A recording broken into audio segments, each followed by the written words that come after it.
नमस्कार। Plan text में आपका स्वागत है और हमेशा तरह आपसे निवेदन है प्लान टेक्स्ट को सब्सक्राइब करें, बेल आइकन जरूर दबाएं, हमारे वीडियोस को लाइक करें, फ्रेंड्स एंड फैमिली के साथ शेयर भी जरूर करें।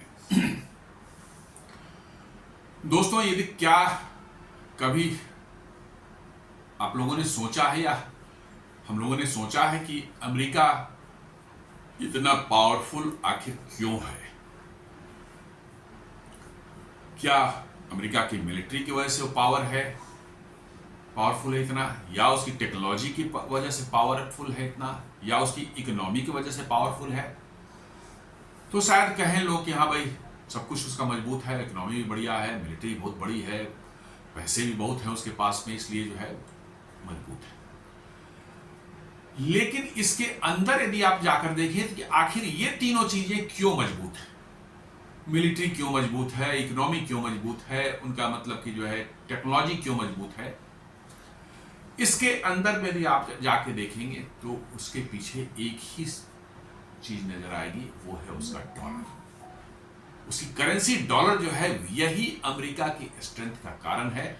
और अमेरिका ने कुछ इसको इस कदर मैनिपुलेट कर रखा है कि वो अमेरिका की बादशाहत जो है अभी तक चल रही है।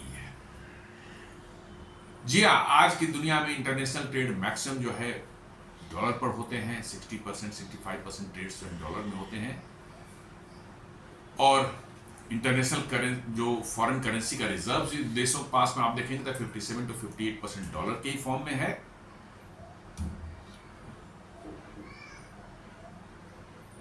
और 1971 में जो है, 74 में कह सकते हैं कि एक अमेरिका में एक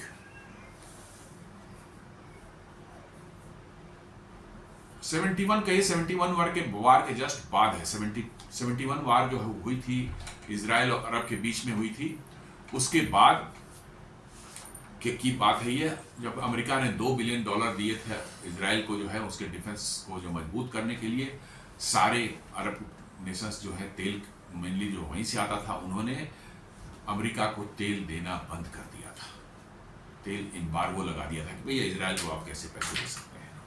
उसके बाद अमेरिका ने जो है इन खासकर सऊदी अरब से और उसके बाद सभी देश अरब देश धीरे धीरे जो उसमें शामिल हो गए, उन्होंने एक एग्रीमेंट किया कि अमेरिका जो है सऊदी अरब को सुरक्षा देगा, अमेरिकी सेना वहाँ रहेगी, अमेरिकी एयरफोर्स रहेगी, अमेरिकी नेवी रहेगी, और बदले में सऊदी अरब को ये करना होगा कि भैया वो सारा का सारा अपना जो क्रूड ऑयल है वो डॉलर में सेल करेगा।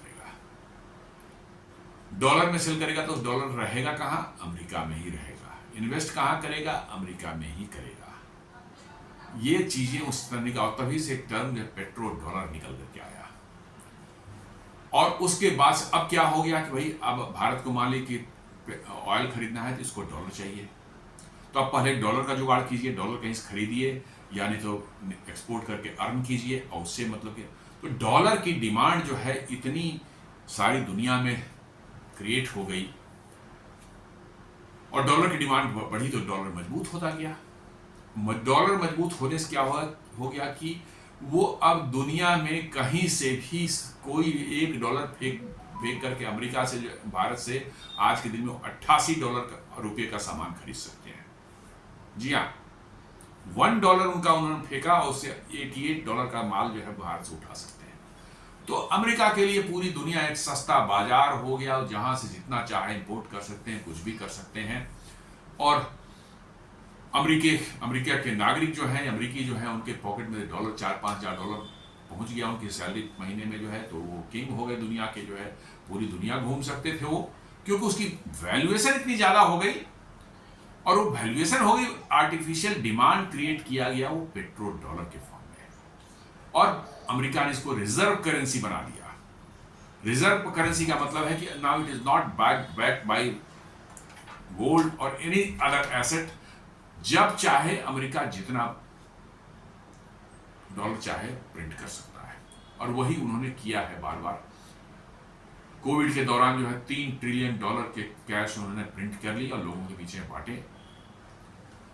लेकिन अब उसकी जो है धीरे धीरे उसके दुष्प्रभाव जो है दिखने शुरू हो गए। अलग अलग फॉर्म में जो है दुष्प्रभाव जो दिखने शुरू हो गए हैं। अब अमेरिका में जो है, चाहे उसकी वैल्यूएशन चाहे जो भी हो, लेकिन इन्फ्लेशन अमेरिका में यदि कोई अमेरिकन रह रहा है तो उसको तो डॉलर में ही खर्च करना पड़ेगा, और इन्फ्लेशन उससे बहुत बढ़ गया। डॉलर प्रिंट करने की वजह से जो है इन्फ्लेशन बहुत बढ़ गया। इन्फ्लेशन बढ़ गई तो फिर आपको जो है खर्च जो है लोगों का बढ़ गया, तो आपको और इनकम चाहिए। इसका मतलब है कि सैलरी आपकी बढ़नी चाहिए। सैलरी बढ़ेगी तो जो कंपनी में आप काम कर रहे हैं उसकी प्रॉफिटेबिलिटी घटेगी। ये चेन रिएक्शन धीरे धीरे शुरू होता है, और इसलिए आप देखें कि पिछले 20-25 सालों में जो है अमेरिका से सारे मैन्युफैक्चरिंग जॉब जो है धीरे धीरे धीरे धीरे शिफ्ट हो गए। कहाँ? चाइना चले गए, क्योंकि वो प्रोडक्ट अमेरिका में बनते हैं अमेरिकन के लिए, तो इतने महंगे होते कि वो शायद उसको खरीद ना पाते। आप एग्जाम्पल के लिए जो आईफोन को ले लो, आईफोन की प्रोडक्शन जो है चाइना में होती है, $250 के आसपास पड़ती है, और बिकता है अमेरिका में कितना जाके 1000 से लेके $1500 के बीच में, और बनती है 200, $250, $250 में, जो है उससे ज़्यादा नहीं पड़ता, और अमेरिका में बिकता है $1000 में, $1500 में। यदि यही अमेरिका में बने तो आईफोन विल कॉस्ट अराउंड $3000, और उसका प्रॉफिट मार्जिन जोड़ देगा तो यदि $700-800 समथिंग अराउंड $4000 पहुंच जाएंगे। इवन नॉर्मल अमेरिकन जो है ना, एलिट को छोड़ दिए, नॉर्मल अमेरिकन जो है वो आईफोन खरीद नहीं पाएंगे, ऐसी स्थिति हो जाएगी। इसलिए जो है अब जो है जो पास्ट में चीजें अमेरिका ने की है, डॉलर को मजबूत बनाया है, now it has started showing, इसका दुष्प्रभाव दिखना शुरू हो गया है। और अमेरिका अभी भी नहीं चाहता कि डॉलर की बादशाहत दुनिया में कम हो।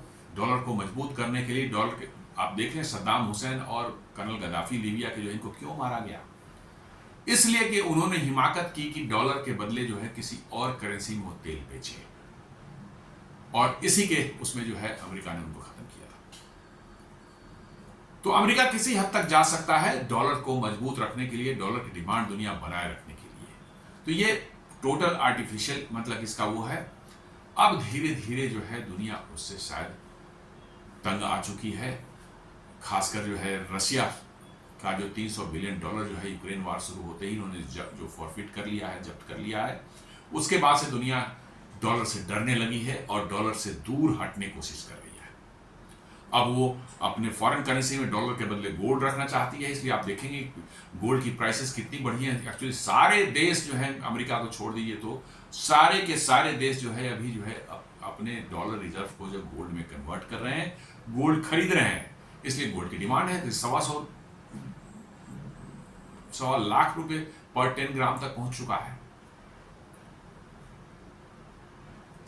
तो अब इसी कड़ी में जो है हमारा रिजर्व बैंक जो है रूपी की वैल्यू में बढ़ाने के लिए, रूपी को इंटरनेशनलाइज करने के लिए जो है कुछ नए पुश दे रहा है, नए कुछ एफर्ट्स लगाए जा रहे हैं, ताकि रूपी भी दुनिया के इंटरनेशनल ट्रेड में एक्सेप्टेबिलिटी इसकी बढ़े, और उससे बढ़ेगी तो रूपी की डिमांड बढ़ेगी, रूपी का अप्रिशिएट उसकी वैल्यू बढ़ेगी, और तब भारत के लोगों के पास जो रुपया होगा उसकी वैल्यू दुनिया में ज्यादा होगी। इसका मतलब कि यू आर रिचर, आप पहले से ज्यादा पैसे वाले हो गए हैं, पहले से ज्यादा आप धनवान हो गए हैं। और यही चीज अमेरिका ने अपने लोगों के लिए किया था, और भारत भी अब धीरे धीरे यही कर रहा है कि रूपी को इंटरनेशनलाइज किया जा रहा है। RBI unveils new measure for internationalisation of Indian rupee. ये आपको जो है इकोनॉमिक टाइम्स जो है आज की ही न्यूज है, ये दे रहा कि आरबीआई कुछ एफर्ट्स लगा रहा है कि रूपी को कैसे इंटरनेशनलाइज किया जाए ताकि इंटरनेशनल ट्रेड में रूपी की एक्सेप्टेबिलिटी बढ़े। The Reserve Bank of India announced fresh steps to strengthen the internationalization of Indian rupee. These measures aim to reduce dependence on US dollar, deepen regional financial integration, and expand the global acceptance of Indian national rupee. मतलब कि dollar पर dependence भी हमको कम करना है। जैसे कि मान लीजिए कि आप यूएई से कुछ तेल खरीद रहे हैं, आप यूएई कहें भैया डॉलर के बदले हम रुपये आपको देते हैं और रुपये आप ले लीजिए, और यूएई को जब भारत से कुछ खाद्य पदार्थ खरीदने हो या कोई इंजीनियरिंग गुड्स खरीदना हो, कोई कपड़े लत्ते खरीदने हो, गारमेंट्स खरीदने हो, कुछ उसका पेमेंट भारत को रुपये में कर दे सकता है, क्योंकि उसका रुपये है उसके स्टॉक में। तो आपने डॉलर को बाईपास कर दिया, तो डॉलर की डिमांड क्या हुई? घटी। तो ऐसे ही धीरे धीरे देश यदि आपस में जो है अपनी करेंसी में ट्रेड करना शुरू कर दें तो डॉलर की डिमांड घटेगी और अमेरिका की बादशाहत जो है वो कम होने वाली है। इसके लिए 3 जो मेजर्स उन्होंने लिए हैं। पहला तो rupee loans to non resident Indians in South Asia. उसके लिए उन्हें ऑथराइज्ड डीलर बैंक्स कुछ नॉमिनेट किए हैं। ऑथराइज्ड डीलर बैंक्स जो हैं ये क्या है कि आपको non resident entities in Bhutan, Nepal and Sri Lanka को जो है ट्रेड रिलेटेड पर्पस से जो है इंडियन रुपी जो है उनको लोन की जरूरत पड़ेगी, तो इंडियन रुपी में लोन दिया जाता है। जैसे आप नेपाल ले लें, श्रीलंका ले लें, भूटान ले लें, वहां पर कोई किसी को जरूरत हो, कोई इंडस्ट्री खड़ा कर रहा हो, कोई वहां पर फैक्ट्री लगा रहा हो, कोई बिजनेस खड़ा कर रहा हो, उसको जो है लोन चाहिए तो नॉर्मली तो उसी देश करेंसी मिलेगी। लेकिन ऑथराइज्ड डीलर बैंक्स जो हैं कुछ आरबीआई ने डिक्लेयर कर दिए हैं, वो नॉन रेजिडेंट इंडियंस यदि वहां उन देशों में बैठे हुए हैं और वहां पर कुछ काम करना चाह रहे हैं, बिजनेस करना चाह रहे हैं, कोई फैक्ट्री लगाना चाह रहे हैं, उनको इंडियन रुपये में लोन एक्सटेंड कर सकता है। जी हाँ, इंडियन रुपये में। क्यों? क्योंकि उस फैक्ट्री लगाने के लिए इन देशों में जो है सारा माल तो भारत ही से ही खरीदना पड़ता है, रुपये की जरूरत पड़ेगी। तो नेपाली रुपये में चाहे भूटानी रुपये में जो है उनको दिया जाए लोन, तो फिर तो भारत में ही कन्वर्ट होगा। तो उससे बचने के सीधे आप जो है दे सकते हैं इंडियन रुपये में जो उनको लोन दे दें, ताकि वो फिर भारत से खरीदारी करें तो इंडियन रुपये में ही कर लें। Transparent reference rates. RBI will establish benchmark exchange rates for currencies of India's major trading partners to aid Indian rupees invoicing and settlement. जी हाँ, आज के दिन में आप देखते हैं डेली जो है एकदम थोड़े देर पर जो है डॉलर का भाव बदलते रहता है, पाउंड का भाव बदलते रहता है, मतलब कि यूरो का रेट चेंज होते रहता है। हर थोड़े में 2-4 मिनट में जो है रेट बदल जाता है, 1 पैसे 2 पैसे अप डाउन होते हैं। ये है एक ट्रांसपेरेंट मैकेनिज्म जो कि सारी करेंसियों का जो है आपस में वो बना के देता है। लेकिन क्या हम लोग इंडियन रुपी और नेपाली रुपी में जो है ऐसा एक्सचेंज रेट देखते हैं कि एकदम बिल्कुल लाइव, मतलब कि रियल टाइम बेसिस पर दिख रहा हो? नहीं, ये आता है 2 दिन 4 दिन बाद, हफ्ते दिन के बाद जो है कि हाँ अरे अब हो गया, इंडियन रुपी के बराबर इतना नेपाली रुपी होगा, चाहे इतना भूटानी रुपी होगा या श्रीलंकन होगा। ये ऑनलाइन या रियल टाइम बेसिस पर नहीं है। इससे क्या होता है कि ट्रेड सेटलमेंट में दिक्कत होती है। जी हाँ, आपने ऑर्डर आज दिया है और पेमेंट हो सकता है बाद में हो, तो आज का ऑर्डर जो है, आज का रेट है, उसके बेसिस पर उस पेमेंट करनी है। बाद में जो है आपका रेट चेंज हो गया तो डिस्प्यूट खड़े हो जा सकते हैं। इसलिए रियल टाइम बेसिस वही कर रहा है कि ट्रांसपेरेंट रेफरेंस रेट्स। तो आरबीआई कर रहा है कि आरबीआई एस्टेब्लिश करेगा कि इन देशों में जहां हम लोग पुश कर रहे हैं, इसका भूटान, नेपाल और श्रीलंका में, इनके एक्सचेंज रेट्स इंडियन रुपी के साथ जो है रियल टाइम बेसिस पर जैसे डॉलर का आता है वैसे ही आरबीआई इसको जो है पब्लिश करती रहेगी। Expanded एसआरवीए uses. जी हाँ, स्पेशल रुपी वोस्ट्रो अकाउंट जो है बनाया गया है मैकेनिज्म हमारे इंडियन रुपी में काम करने के लिए। जैसे हम लोग रसिया से ऑयल लेते हैं तो रशियन जो है ऑयल सप्लाई जो कंपनी करती है उसका special rupee vostro account Bharat में है कि किसी बैंक में है। अब क्या है कि हमने उससे पैसा ऑयल लिया, उस ऑयल की जो प्राइस हुई इंडियन रुपी में, वो उसमें हमने उसके अकाउंट में डाल दी, उस वोस्ट्रो अकाउंट में डाल दिया। अब वो वोस्ट्रो अकाउंट में डालने से क्या हो गया कि वो रुपी मिल गए किसको? रसिया के लिए। तो है कहाँ? भारत में पड़ा हुआ। अब रसिया को भारत से कुछ काम करना हो या भारत में कुछ निवेश करना हो, भारत में इन्वेस्ट करना हो या कुछ खरीदना हो बाहर, उसी रुपी से जो है रशिया भारत से जो है सामान परचेज कर सकता है, कोई सर्विसेज परचेज कर सकता है या इन्वेस्टमेंट करना चाहे तो इन्वेस्टमेंट कर सकता है।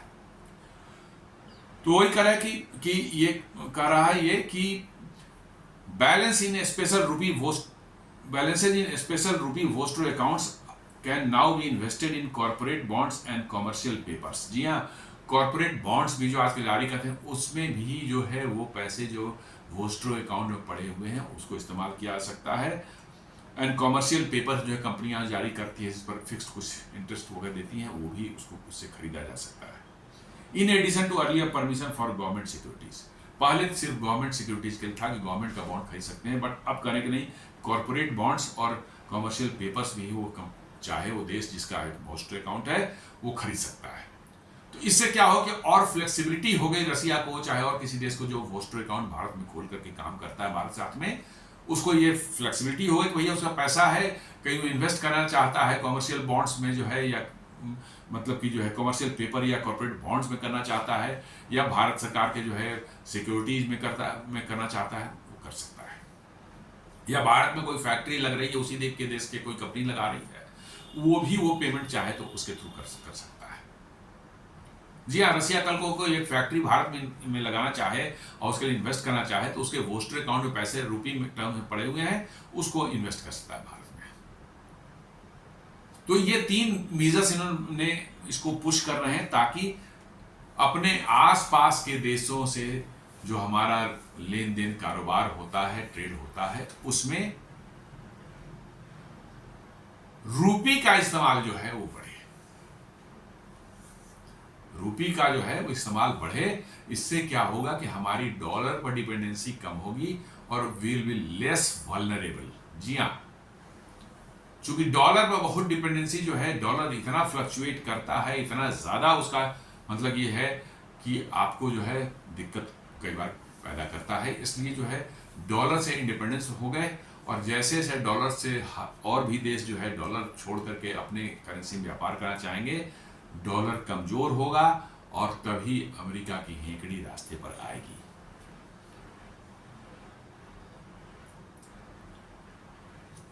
स्पेशल रूपी वोस्टर अकाउंट है rupee dominated account maintained by foreign banks with Indian banks to settle trade in Indian rupees, introduced in 2022, expanded in 2025 to allow investment in government securities।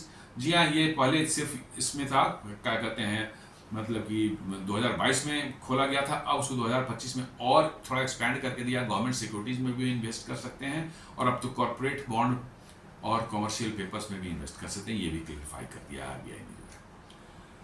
Authorised dealer banks जो हैं, banks authorised under FEMA to conduct foreign exchange and cross border trade settlements. जी हाँ, कुछ banks को authorised dealer banks का दर्जा दिया गया है, जो कि फेमा के अंदर इनको ऑथराइज किया गया है, और ये क्रॉस बॉर्डर ट्रेड सेटलमेंट्स कर सकते हैं, इंडियन रुपी में कर सकते हैं ये। तो इससे क्या होगा कि डॉलर पर डिपेंडेंसी हमारी घटेगी। आरबीआई रेफरेंस रेट्स, ये तो हमने डिस्कस कर लिया। Rupee loan to non resident Indians, Bhopal, Nepal, Sri Lanka को जो है कैसे हम लोग कर सकते हैं, तो authorised dealer banks can lend to INR for trade balance, trade finance, working capital, export credit, buyer credit repayments and made in Indian national rupees, Indian rupees through SRVA. जी हाँ, ऑथराइज्ड डीलर बैंक जो है वो जो है Indian रुपी में land कर सकते हैं, लोन दे सकते हैं, वर्किंग कैपिटल के लिए दे सकते हैं, क्रेडिट के लिए दे सकते हैं, एक्सपोर्ट क्रेडिट के लिए दे सकते हैं, बायर क्रेडिट के लिए दे सकते हैं, और रीपेमेंट जो है वो जो है इंडियन रुपी में वोस्टर अकाउंट के थ्रू किया जा सकता है। तो इससे क्या होगा कि आपके इर्द गिर्द के देश जहां जो है, आसपास के देश जो हैं, या कोई और भी देश जिसके वोस्टर अकाउंट जो है आपके यहाँ खुली हुई है, वो आपसे रुपी में व्यापार करने में को आसानी होगी, और विदाउट मच मतलब कि कोई हिच के बगैर जो है वो आपके ओन करेंसी में जो है आपके साथ ट्रेड कर सकते हैं। और इससे सबसे बड़ा फायदा है कि डॉलर की जरूरत नहीं पड़ेगी आपको। इसका इम्पैक्ट में आप देखें, cheaper and quicker trade settlement. जी हाँ, डॉलर का जो है बहुत मुश्किल होता है, यहाँ से अमेरिकन बैंक में जाता है, अमेरिकन बैंक में एक्सचेंज होता है, फिर जो है उस पर्टिकुलर कंट्री के उसमें जाता है, 2 बार एक्सचेंज होता है। तो एक बार जो है इंडियन रुपी से डॉलर में कन्वर्ट होगा, फिर डॉलर से जो है दोबारा जो है जिस देश की करेंसी उस जिसको पे करना है उस देश में करना है, तो 2 बार डॉलर पर जो है आपको एक्सचेंज रेट्स देने पड़ते हैं अमेरिका को। बैठे बिठाए कुछ नहीं कर रहा है अमेरिका, लेकिन फिर भी उसको कमाई हो रही, बिलियंस ऑफ डॉलर में इसमें कमाई होती है। तो इसलिए जो है आपका cheaper and quick trade settlement हो गया। Encourages invoicing in Indian rupees, जी हाँ, इंडियन रुपीज में जो है वो इनवॉइसिंग को इंकरेज करेगा ताकि उसके पेमेंट इंडियन रुपी में हो सके। Strengthens regional Indian rupees circulation, जी हाँ, आपका जो है अपने क्षेत्र में जो है साउथ एशिया में, मिडिल ईस्ट में, आपको साउथ ईस्ट एशिया में, इन देशों में जो है इसके साथ यदि रुपी में आप ट्रेड सेटलमेंट करना शुरू कर दें वो स्टोर अकाउंट के थ्रू, तो आपकी जो है इस रीजन में जो है इंडियन रुपीज की सर्कुलेशन बढ़ जाएगी और धीरे धीरे डॉलर पर डिपेंडेंसी आपकी और आपके साथ ट्रेड करने वाले देशों की डिपेंडेंसी कम होगी। रिस्क में अब देखें तो credit risk for Indian banks require harmonisation of tax और insolvency rules across jurisdictions.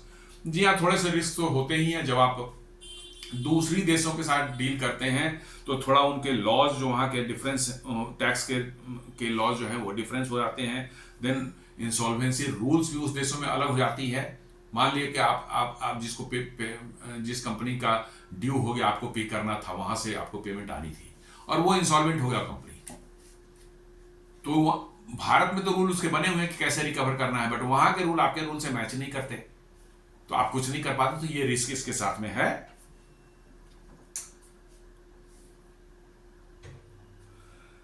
Then transparent reference rates को देखा जाए तो फॉर पार्टनर कंट्रीज मैकेनिज्म में RBI, FBI, CCI will publish reference rates for more Indian rupee pairs beyond USD, euro, great Britain pound and JPY, Japanese yen.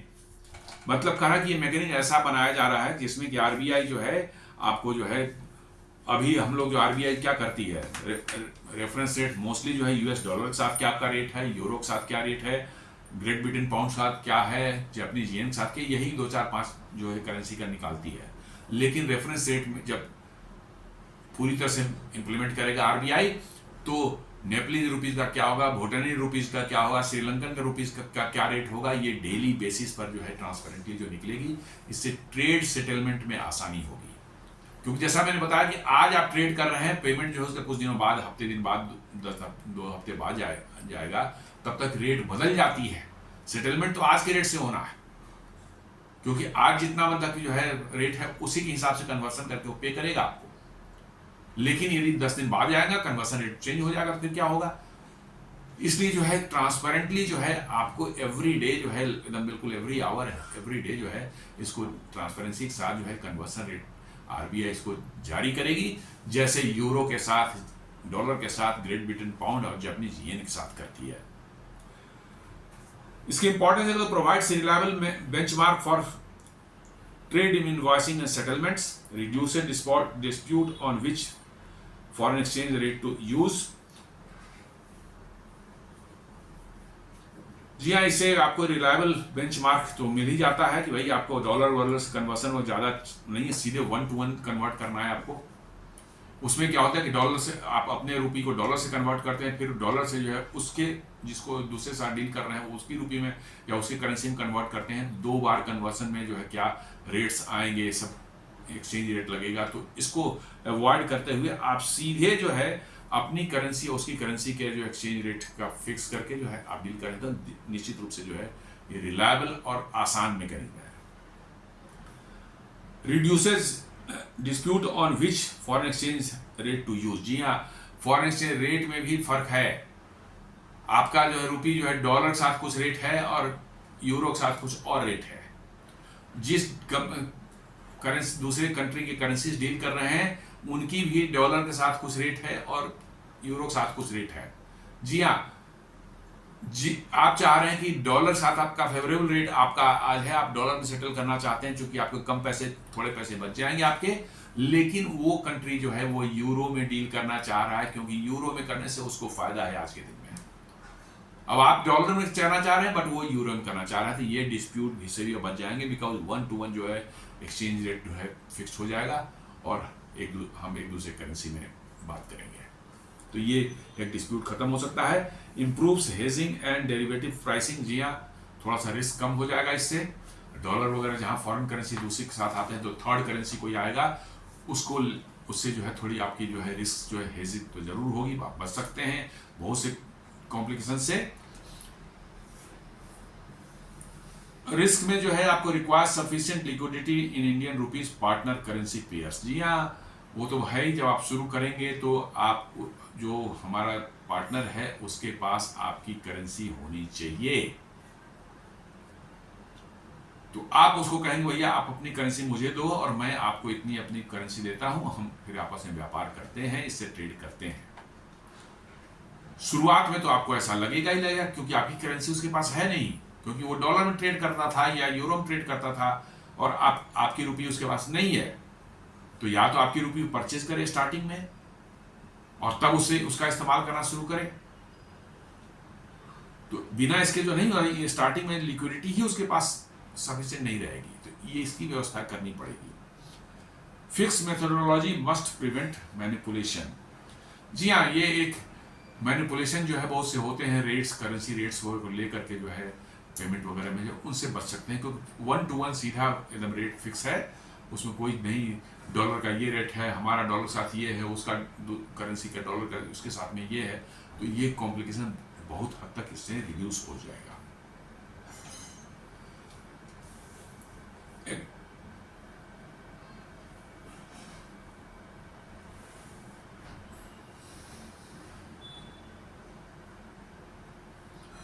Mechanism जो है हम लोग इसको देखें,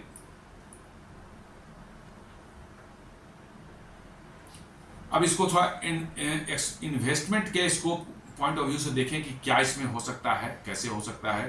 तो आप देखेंगे कि मैकेनिज्म में SRVS surplus balance now can be invested in corporate bonds and commercial papers, earlier only for government security. जी हाँ, जो होस्ट्रो अकाउंट्स खोलेंगे हमारे पार्टनर कंट्रीज, वो अब उसका और ज़्यादा इस्तेमाल कर सकते हैं। भारत के कॉर्पोरेट बॉन्ड्स में भी अपना इन्वेस्ट कर सकते हैं और कमर्शियल पेपर्स में भी इन्वेस्ट कर सकते हैं। उस पर उनको अच्छे रिटर्न्स जो हैं आपको इंटरेस्ट में के फॉर्म में जो उनको मिल सकते हैं। बेनिफिट क्या है? Improves return for foreign banks holding Indian rupee. इससे क्या होगा, फॉरेन बैंक जिसने आप होस्ट्रो अकाउंट खोल रखा है वो अलग अलग जगहों पर इन्वेस्ट करके जो है बेहतर रिटर्न ले सकता है, ज़्यादा रिटर्न उसको मिल सकता है। Defence India's corporate bond market. जी हाँ, कॉर्पोरेट बॉन्ड मार्केट जो हमारी कंपनियां जो है, कॉर्पोरेट हाउसेज जो है वो बॉन्ड रिलीज करती हैं, उनको और ज़्यादा एक स्कोप मिल जाएगा, उनके बॉन्ड्स जो है और ज़्यादा अट्रैक्टिव हो जाएंगे, बिकॉज की होस्ट्रो अकाउंट में पैसे पड़े हुए जिन देशों के, वो भी इन्वेस्ट इसमें कर सकते हैं, तो उनकी बॉन्ड्स और पॉपुलर हुई, उनकी बॉन्ड्स की डिमांड बढ़ सकती है। मेक्स रुपी सेटलमेंट मोर अट्रैक्टिव। जी हाँ, रुपी में सेटलमेंट जो है ऑलवेज डॉलर या यूरो के फॉर्म में जो आप करेंगे, और चूंकि उस बैंक का जो है अकाउंट यहाँ है सर, फॉरेन बैंक का अकाउंट जो आपके यहाँ होस्ट्रो अकाउंट के फॉर्म में है, तो रुपी सेटलमेंट बिल्कुल सिंपल एंड स्ट्रेट फॉरवर्ड होगा। जैसे हम लोग एज ए आम इंडियन जो है कहीं किसी दुकान पर जाते हैं, कोई सामान खरीदते हैं, स्ट्रेट अवे पेमेंट करते हैं, नो कन्वर्सन नथिंग कोई है, वही वो सिंप्लिसिटी यहाँ पर भी दिखेगी आपको। अब रिस्क को देख लें तो introduces credit risk exposure unlike risk free government securities. जी हाँ, यदि वो कॉर्पोरेट बॉन्ड वगैरह में लगाएंगे तो गवर्नमेंट की बॉन्ड जो होती है जो वो रिस्क फ्री होती है। गवर्नमेंट जो सिक्योरिटी बॉन्ड जारी करती है उसमें तो कोई फिक्स ही नहीं, उसका डूबने का प्रश्न ही नहीं उठता है। लेकिन कॉर्पोरेट बॉन्ड में ये रिस्क है कि कंपनी ही डूब जाएगी तो कौन आपको देगा, तो ये रिस्क तो है। RBI may need to impose issuer eligibility and prudential caps।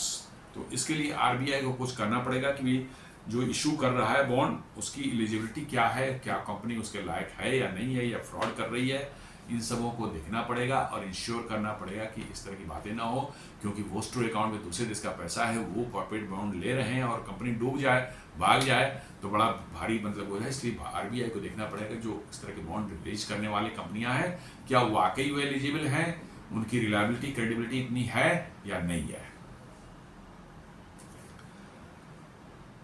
Strategic rational आज देखें तो पहले बात है रिड्यूस US डॉलर डिपेंडेंस। जी हाँ, US डॉलर पर डिपेंडेंस आपकी कम होगी, सबसे बड़ा एडवांटेज तो यही है। इंडियन रुपी की डिमांड बढ़ेगी, इंडियन रुपी की डिमांड बढ़ेगी तो आपका रुपी स्ट्रेंथन होगा, सीधी सी बात है। और डॉलर की डिमांड घटेगी तो डॉलर नीचे जाएगा। इंडियन रुपी की डिमांड बढ़ेगी तो इंडियन रुपी ऊपर जा सकता है, ये आपको नजर आएगा। Then deep and depth market. तो डेप्ट मार्केट जो है, आप जब चाहे बॉन्ड्स, कॉर्पोरेट बॉन्ड्स किस लिए जारी करते हैं? जी हाँ, वो डेप्ट है, उस कंपनी का, कॉर्पोरेट का जो डेप्ट है वो जारी करके पैसे लेता है और उस पर इंटरेस्ट के साथ एक समय के बाद लौटाता है। तो हमारा डेप्ट मार्केट और डीप होगा, कंपनियां और आसानी से, उनको और भी कस्टमर्स मिलेंगे जो उनके बॉन्ड को खरीद सकते हैं। Geological study expands India's financial influence in South Asia, reducing vulnerability to external shocks. इससे भारत की जो है फाइनेंशियल जो है इन्फ्लुएंस जो है अपने south Asia, south east Asia या मिडिल ईस्ट एरिया में जो है बढ़ सकती है।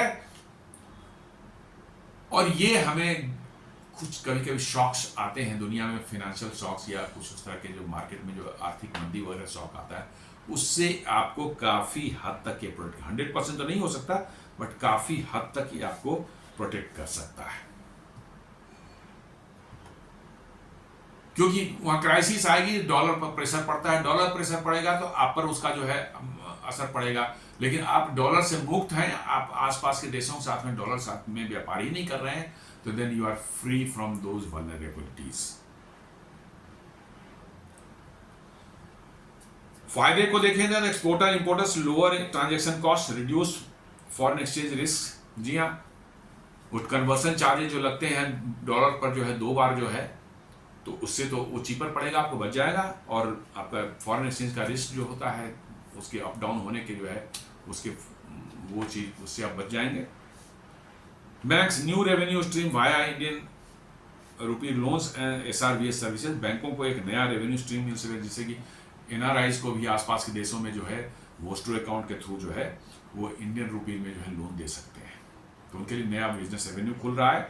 कॉर्पोरेट से मोर इन्वेस्टर फॉर बॉन्ड्स अवली commercial papers, lowering borrowing cost. जी हाँ, ज़्यादा जब लेने वाले बॉन्ड हो जाते हैं तो बॉन्ड का कॉस्ट कम हो जाता है, इंटरेस्ट रेट घट जाता है। क्योंकि लेने वाले ज़्यादा हैं तो निश्चित रूप से देने जो ले रहा है आपका डेप्ट जो है वो कहे भैया बहुत लोग देने वाले तैयार हैं, हम इतना इंटरेस्ट नहीं, इतना ही देंगे, कम ही देंगे। तो आपको कॉर्पोरेट को भी फायदा होने वाला है, because they will have to invest less, मतलब interest, give less interest to the bond holder जब ये मैच्योर होता है, तो क्योंकि लेने वाले ज़्यादा है तो आपको जो है उनको फायदा होगा।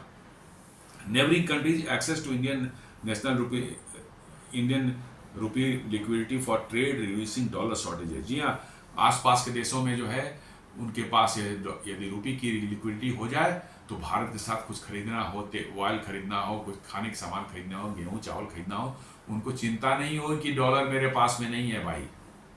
जैसे श्रीलंका में हो गया था, उनको मंगाने तेल उनके यहाँ खत्म हो गई थी, उनका खाना खत्म हो गया था, तो कुछ मंगाने, क्यों? उनका डॉलर ही नहीं थे। फिर भारत ने उनको कुछ अपना यही इंडियन रुपी वगैरह सप्लाई किया गया कि भैया आप हमसे वही पैसे से आप हमें खरीद लो, ये लोन के फॉर्म में आपको दे देते हैं, सॉफ्ट लोन के फॉर्म में जो है, आप बाद में हमें लौटाना, आप उसी पैसे से हमारे यहाँ से, हमारी कंपनियों से तेल वेल खरीद लो रुपये के फॉर्म में। तो उनके पास जो सबसे बड़ा होगा कि डॉलर का शॉर्टेज हो जाने के बाद देशों की हालत खराब हो जाती है, उससे वो बच पाएंगे।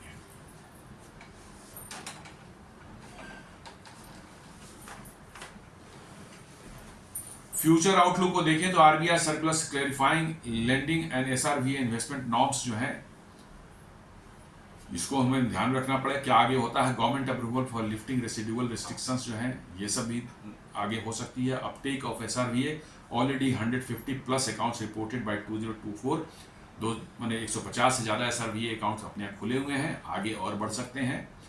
Movement in corporate bond yields, जी हाँ, कॉर्पोरेट बॉन्ड्स जो है उनके यील्ड में जो मूवमेंट दिख सकती है, बढ़ सकती है। Indian rupee liquidity in regional corridors, जी हाँ, इंडियन रुपी जो है हमारे आसपास के देशों में भी अवेलेबल हो जाएगा, इससे जो है उनको हमसे व्यापार करने में सुविधा होगी। और wider adoption of Indian rupees in South Asia trade flows, जी हाँ, आसपास के हमारे देशों में जो है कोशिश ये की जा रही है कि सभी जो है व्यापार इंडियन रुपी में हो, ताकि डॉलर पर डिपेंडेंसी हमारी भी कम हो और हमारे आसपास के देशों को भी कम हो। तो दोस्तों, ये छोटा सा हमने आज विश्लेषण किया था कैसे RBI कोशिश कर रही है इंडियन रुपी को इंटरनेशनलाइज करने के लिए, अपने आसपास के देशों के साथ जो है डॉलर में को छोड़ करके इंडियन रुपी में ही ट्रेड करने के। उसमें नेपाल, श्रीलंका और भूटान में लिया गया पहले, वोस्ट्रो अकाउंट के थ्रू जो है उनके साथ पेमेंट सेटलमेंट होगा।